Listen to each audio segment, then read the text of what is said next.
ஹோய் பெப்பர் என்று சத்தம் கேட்டு திரும்பி பார்க்க கையில் 2 குல்ஃபி ஐஸுடன் நடந்து வந்தான் வருண். ஏனோ அவனை கண்டதும் அவளையும் அறியாமல் சிறு புன்னகை அவள் முகத்தில். அவள் அருகில் வந்தவன் அவளை விட்டு சற்று தள்ளி அமர்ந்தான். அவன் கையில் வைத்திருக்கும் குல்ஃபி ஐஸை அவளிடம் நீட்டினான். அவள் புரியாது பார்த்தாள் அவனை. அட வாங்கிக்கோ பெப்பர், நீ இப்போ சூடா இருப்ப, கொஞ்சம் ஜில் ஆகும்ல, இந்தா சாப்பிடு. எனக்கு வேணாம். ஏன் வேணாம்? வேணானா வேணாம் என அவள் திரும்பிக் கொண்டாள். வேணானா போ என ஒரு குல்ஃபியை சாப்பிட்டு முடித்தவன் மற்றொரு குல்ஃபியை சாப்பிட போக விடுகென அவனிடமிருந்து அதை பிடுங்கிக் கொண்டாள் அவள். யோ, ஒரு பேச்சுக்கு வேணான்னு சொன்னா அப்படியே சாப்பிடுவியா? கொடு என பிடுங்கியவள் அதை வேகமாக சாப்பிட துவங்கினாள். மெல்ல சிரித்து கொண்டான் வருண். அப்புறம் பெப்பர், உனக்கு கல்யாணமாமே, சொல்லவே இல்ல. Anyway congrats. யோ, மரியாதையா இங்கிருந்து கிளம்பு. ஓய், நான் ஏன் போனோம்? நான் என்னப்பா பண்ண? டே இசுக்கு, கிளம்புடா முதல்ல. வந்துட்டான் வெண்ண. நானே இப்பதான் கொஞ்சம் நிம்மதியா இருந்தேன், அதையும் கெடுத்துட்டான் என புலம்பினாள் இவள். இருந்தாலும் அவரு பெரிய மனுஷன்பா, என்ன மனசு அவருக்கு? சே, எவ்வளவு இறக்க மனசு என புகழ்ந்து பேசினான் வருண். யார சொல்ற என வசு ஒற்றை புருவம் உயர்த்தி பார்த்தாள் அவனை. வேற யாரு? உனக்கு கல்யாணம் பண்ண சம்மதம் சொன்னார்ல, அந்த புண்ணியமானதா சொல்றேன். இப்படி ஒரு ராட்சசிய கல்யாணம் பண்ண சம்மதம் சொல்லிருக்காரு, அதுக்கு ஒரு பெரிய மனசு வேணாவா என சிரித்தபடி சொன்னவன் அங்கிருந்து எழுந்து ஓடினான். அவ்வளவுதான். இவ்வளவு நேரம் இருந்த மொத்த சோகத்தையும் மறந்தவள், டே டாக்டர் நில்லுடா, இன்னைக்கு உனக்கு வைக்கிறண்டா பூஜை, நில்லுடா என அவனை விரட்டி கொண்டு ஓடினாள். இதையெல்லாம் தூரத்தில் நின்றபடி பார்த்து கொண்டிருந்த மருதுக்கோ கோபத்தில் கண்கள் சிவந்தது. கண்கள் சிவக்க அவர்களையே பார்த்தபடி நின்றான். குழலியை மெல்ல தடவி கொடுத்தபடி அமர்ந்திருந்தாள் மித்து. எண்ணம் யாவும் நேற்று இரவு நடந்த அவர்களின் உரையாடல்களில் தான் இருந்தது. கண்டிப்பா உங்களை மாதிரி ஒருத்தரை எந்த பொண்ணும் மிஸ் பண்ண கூடாதுன்னு தான் வேந்தன் நினைப்பாங்க. நீங்க அவ்வளோ நல்ல மனிதன். எனக்கு பயங்கரமா கோபம் வரும், பட் உங்களை பார்த்தா மட்டும் எப்படிதான் வாய் அடிச்சு போயிடுதோ என்றவளை ஒரு வலிய கரம் இருக்க அணைத்தது. இம்முறை அவள் அதிர்ச்சி ஆகவில்லை. அவளுக்கு தெரியுமே அது யார் என்று. அவள் திரும்பாது அப்படியே நின்றாள். கண்மணி, இன்னைக்கு என்ன நடந்துச்சு தெரியுமா என வசுவின் வீட்டில் நடந்த அனைத்தையும் கூறி முடித்தான். என்னமோ தெரியலங்க கண்மணி, மனசு ரொம்ப கஷ்டமா இருக்கு. சின்ன பொண்ணு ஏதோ புரியாம பண்றா. விடுங்க, ஃபீல் பண்ணாதீங்க. இன்னும் கல்யாணம் ஒன்னும் ஆகலையே, கண்டிப்பா அவங்களுக்கு கல்யாணம் நடக்காது என்றவளை இன்னும் இறுக்கி அணைத்தான். அது சரி, நீங்க தனியா இருக்க மாதிரி ஃபீல் பண்றீங்களா? ஏன் அப்படி கேக்குறீங்க வேந்தன்? இல்ல, மாறன் இவ்வளோ நாள் உங்க கூட இருந்தான், இன்னைக்கு ஊருக்கு போயிட்டான், அதுதான் உங்களுக்கு கஷ்டமா இருக்கா? நான் நைட் இனிமே லோடு ஏத்த போக மாட்டேன், உங்க கூடவே இருக்கேன். அதெல்லாம் இல்ல வேந்தன், கொஞ்சம் ஒரு மாதிரி இருக்கு, போக போக சரியாயிடும். நீங்க போங்க, ஒன்னும் பிரச்சனை இல்ல. வேந்தன், உங்களுக்கு பசிக்கலையா? பசிக்குதுங்க கண்மணி, சாப்பிடுவோமா? இப்படியே கட்டி பிடிச்சிட்டு இருந்தா எப்படி சாப்பிட முடியும்? கொஞ்சம் விட்டாதானே உள்ள போலாம் என்றவனுக்கு அப்பொழுதுதான் இன்னும் அவளை விடவில்லை என்பது ஞாபகம் வந்தது. ஓ, மன்னிச்சிருங்க என வேகமாக அங்கிருந்து நகர்ந்தவன் மெல்ல தலையை மட்டும் திருப்பி அவளை அழைத்தான். கண்மணி, ஹா, நல்லாவே சாப்பிடுங்க, ஒன்னும் பிரச்சனை இல்ல. அவன் என்ன சொல்கிறான் என்று அவளுக்கு புரியவில்லை. என்ன சொல்றீங்க? இல்ல, அன்னைக்கு தொப்பை போட்டிருக்குன்னு சொன்னல, அன்னைக்கு இருந்த சாப்பாடு கம்மி பண்ணிட்டீங்க. அது மட்டும் இல்ல, டெய்லியும் கண்ணாடியில பார்த்துட்டே இருக்கீங்க. சும்மாதான் சொன்னேன், அம்மனிக்கு இல்லையான இடுப்பு தான், வாங்க என இதழோறும் எட்டி பார்த்த சிரிப்பை கட்டுப்படுத்தியபடி சொன்னான்.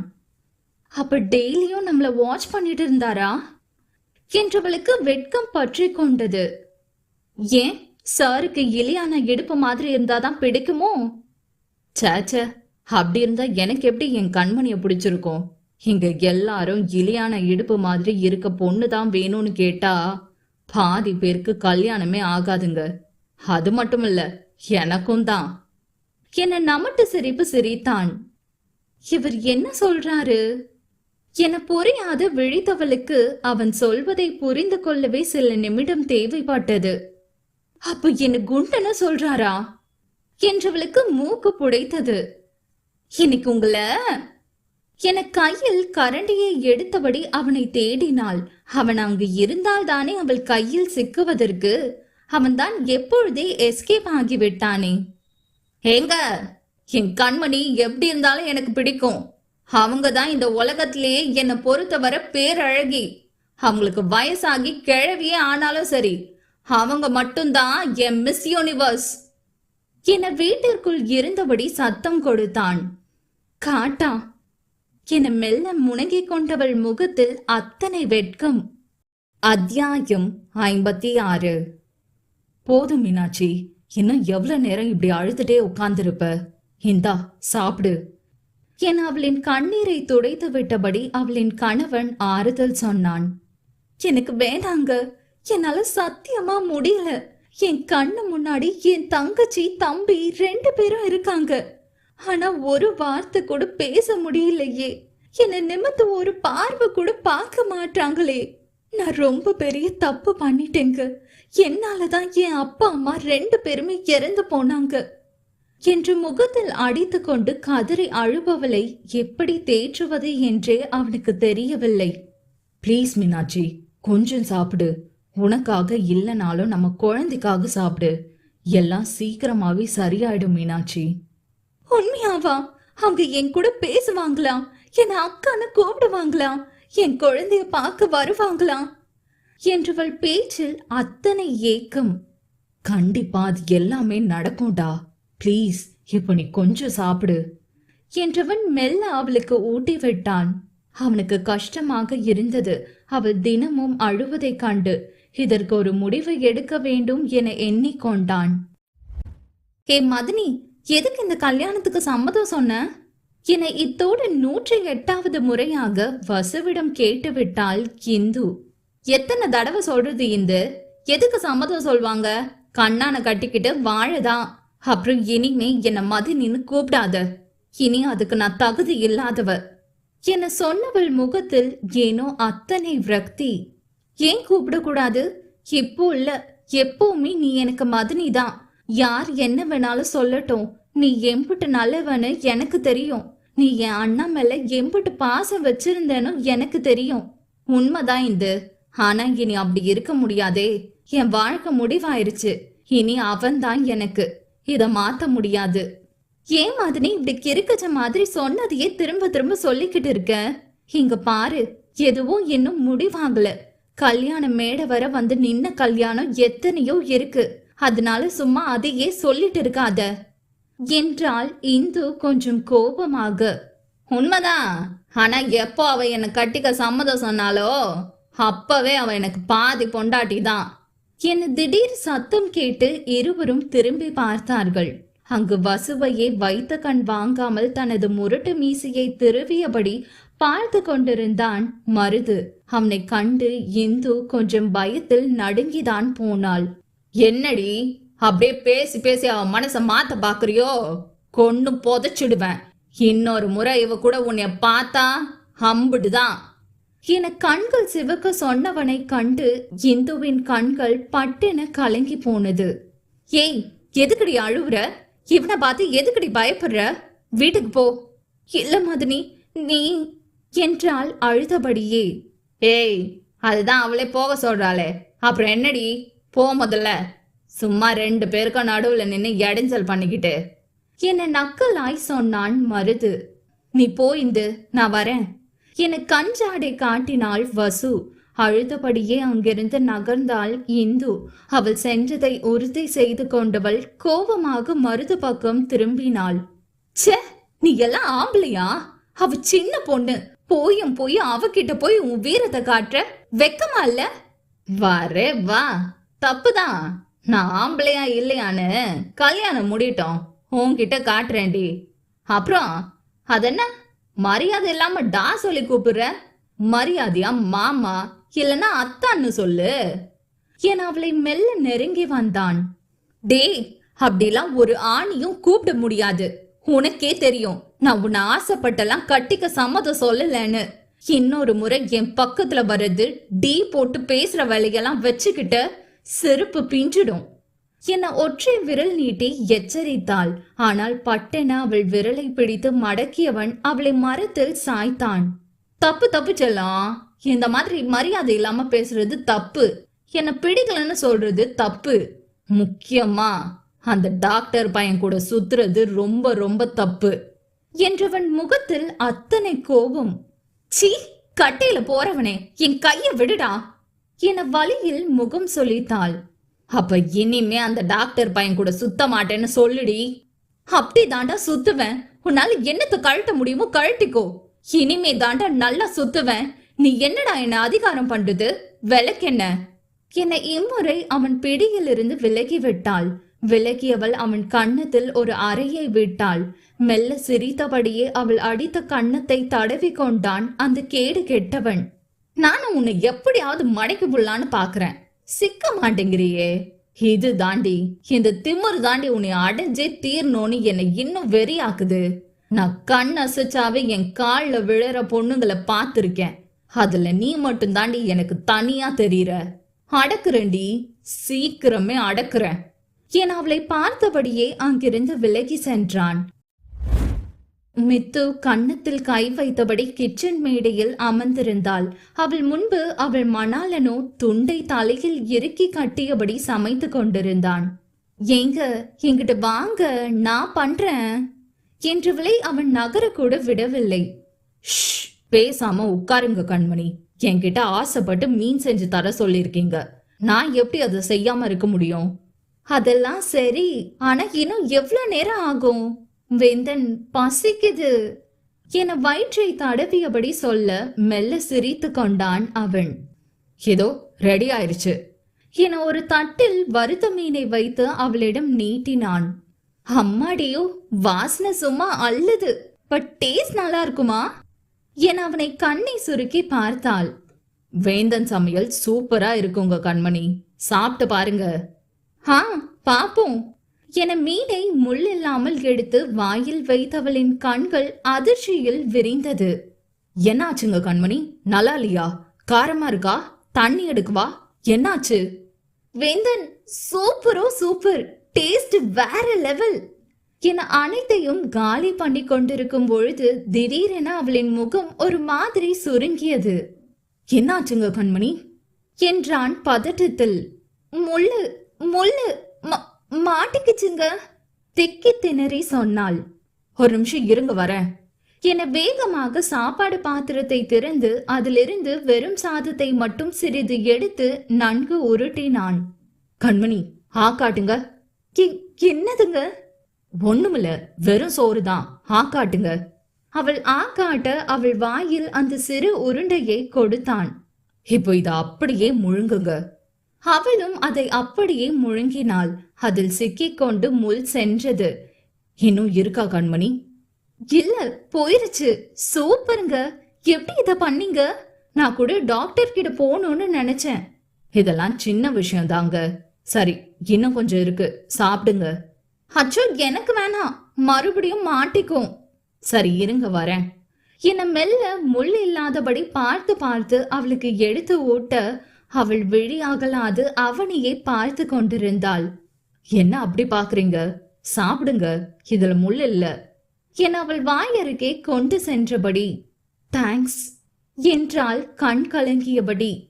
ஏன் தெரியல, தோணுச்சு என அவன் ஊட்டியதை வாங்கி கொண்டவள் அவனையே பார்த்தபடி உண்டு முடித்தாள். போதும். என்ன? அவள் புரியாமல் கேட்டாள். சைட் அடிச்சது, இப்போ சாப்பிடுங்க என்றான் கண்களில் குறும்பு மின்ன. அச்சோ, பார்த்துட்டானா? ஐயோ பங்கம் என வேகமாக கண்களை திருப்பிக் கொண்டாள். இருந்தும் மீண்டும் அவனிடமே தஞ்சம் கொண்டது அவளின் மீன் விழிகள். அவனும் காணாதது போல் சிரித்து கொண்டான். அனைத்தையும் அவளுக்கு ஊட்டி முடித்தவன் அங்கிருந்து நகர அவனை நகர விடாதபடி கைப்பிடித்தாள். அவன் என்னவென்பது போல் பார்த்தான். நீங்க மட்டும் ஊட்டி விட்டீங்க, நான் ஊட்டி விட வேணாமா என அவனுக்கு சாதத்தை பிணைந்து ஊட்டினாள். இப்பொழுது அவளை விழி அகலாது பார்ப்பது அவன் முறையாகி போனது. அப்புறம் சைட் அடிச்சுக்கலாம், இப்போ சாப்பிடுங்க என்றால் அதே குறும்புடன். மெல்ல சிரித்து கொண்டவன் உணவை வாங்கி கொண்டான். நாங்களும் சொல்லுவோம், ரிப்பீட்டு என்றால் சிரித்தபடி. அத்தியாயம் 57. எங்க இருக்கீங்க கண்மணி? கண்களால் மனையாளை தேடிக் கொண்டிருந்தான் வேந்தன். இத வந்துட்டேன் என கையில் மாவுடன் கிச்சனில் இருந்து ஓடி வந்தால் மித்து. மாவை ஆட்டி கொண்டிருந்தாள் போலும். என்ன ஆச்சு வேந்தன்? ஓ, இங்கதான் இருக்கீங்களா? சரி, இங்க வாங்க, உங்களுக்கு ஒரு சர்ப்ரைஸ். பாரா, என்ன கோபால் இது, இப்படி என்ன புல்லரிக்க வைக்கிறீங்க? சரி, என்ன சர்ப்ரைஸ் கிஃப்டா? ஆமா. வாவ், என்னது? நீங்களே கண்டுபிடிங்க பாப்போம். மல்லிப்பூவா இல்ல அல்வாவா? இல்லங்க, ஆனா அதெல்லாம் நான் வாங்கி தரணும்னு ஆசைப்படுறீங்க போலயே. இதழில் குறும்புடன் கேட்டான். அப்படியெல்லாம் ஒன்னும் இல்ல, நீங்க இதுதான் வாங்கியிருப்பீங்களோன்னு நினைச்சேன், அவ்வளோதான். சரி, என்ன நீங்களே சொல்லுங்க வேந்தன்.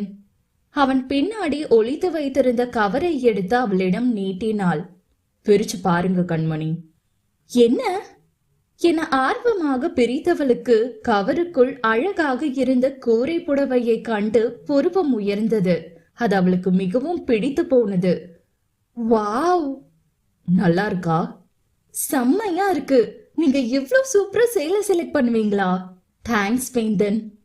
ஜவுளி கடை பக்கமா போயிருந்தேன், அப்ப டக்குன்னு இந்த புடவை என் கண்ணுல பட்டுச்சு. உங்களுக்கு ரொம்ப நல்லா இருக்கும்னு தோணுச்சு. எனக்காக கட்டிட்டு வரீங்களா கண்மணி? அட, இதுல என்ன இருக்கு, இருங்க கட்டிட்டு வரேன். ஆனா கொசுவம் வச்சு கட்டணும். கொசுவம் வச்சா? அச்சோ, எனக்கு அப்படி கட்ட தெரியாது வேந்தன். நான் நார்மலா வேணா கட்டிட்டு வரேன். நான் வேணா கட்டி விடட்டுமா? எனக்கு கட்ட தெரியும் என்றான் கண்ணில் குறும்புடன். உங்களுக்கு கட்ட தெரியுமா? எப்படி என ஒற்றை புருவம் உயர்த்தி பார்த்தால் சிறு சந்தேக பார்வையுடன். அட, இதென்னங்க வம்பா போச்சு? கட்ட தெரிஞ்சா உனக்கு எப்படி தெரியும்னு சந்தேகமா பாக்குறீங்க. கட்ட தெரியலன்னா இது கூட தெரியலன்னு அசிங்கமா பாக்குறீங்க. ஆம்பளைங்க நாங்க என்னதான் பண்றதா? அவன் கேட்ட விதத்தில் மித்து மெல்ல சிரித்து கொண்டாள். சரி, ரொம்ப ஆசையா கேக்குறீங்க, ட்ரை பண்ணி பாக்குறேன் என புடவையை எடுத்துக்கொண்டு உள்ளே சென்றாள். சிறிது நேரத்திற்கு பின் கையில் மல்லிகை சரத்துடன் வேந்தன் உள்ளே நுழையவும் மித்து சேலையை சரி செய்தபடி வெளியே வரவும் சரியாக இருந்தது. முதல் முறை மித்துவை அந்த சேலையில் கண்டு அவன் கண்களை இமைக்க மறந்து போனான் போலும். ஹலோ பாஸ், போதும், இன்னும் எவ்வளவு நேரம் இப்படி சைட் அடிப்பீங்க என்றால் முகத்தில் குறும்பு புன்னகையுடன். கண்மணி, சொல்லுங்க. வார்த்தையே வரல, இது பண்ணுதுங்க. உங்களை பார்த்து ரொம்ப ரொம்ப என பின்னந்தலையை அழுத்தி கோதி கொண்டான். ரொம்ப என அவன் விட்டதை இவள் தொடர்ந்தாள். ரொம்ப அழகா இருக்கீங்க, அதனாலதான் பயமா இருக்கு, கொஞ்சம் தள்ளியே நில்லுங்க என்றவன் முகத்தில் ஏனோ அத்தனை வசீகர புன்னகை. மித்துவுக்கு வெட்கத்தில் கண்ணும் குப்பென சிவந்து போனது. அதை அவனிடம் மறைக்கத்தான் அவளுக்கு பெரிய பாடாய் போனது. சரி, எல்லாம் ஓகேவா என சுற்றி காட்டினாள். ஒரு நிமிஷம் இருங்க என அவள் முன் மண்டையிட்டு அமர்ந்தான். என்ன பண்றீங்க வேந்தன்? அவள் கொஞ்சம் தடுமாறினாள். இருங்க, மடிப்பு கொஞ்சம் சரியா வரல என ஒற்றை காலை மடக்கி அமர்ந்தவன் அவளுக்கு மடிப்பை சரி செய்தான். இவளுக்கு தான் என்னவோ போல் இருந்தது. எத்தனை பெண்களின் செல்ல ஆசைகளில் இதுவும் ஒன்று. மனதிற்கு பிடித்தவன் தன்னை கவனித்துக் கொள்வது, அதிலும் இதெல்லாம் நினைவு பெட்டகத்தில் புதைக்கப்பட வேண்டியவை. கணவன் மடிப்பை சரி செய்ய பெண் அவளோ அவனை சைட் அடித்து கொண்டிருந்தாள். இப்போ ஓகேவா வேந்தன்?